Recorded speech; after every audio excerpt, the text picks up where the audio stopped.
স্লোগানে উত্তাল এই সমাবেশ। সবার মুখে একই কথা, আওয়ামী লীগ নিষিদ্ধ চাই। এমন স্লোগানকে সামনে রেখে কিন্তু আজকে সমাবেশের শুরুটা হয়েছিল।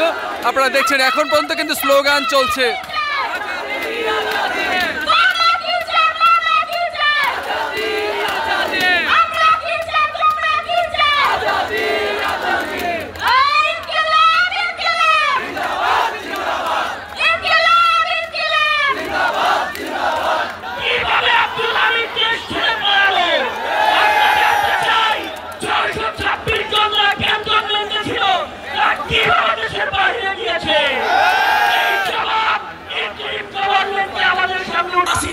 ভারতে এর থেকে স্পষ্ট বোঝা যায়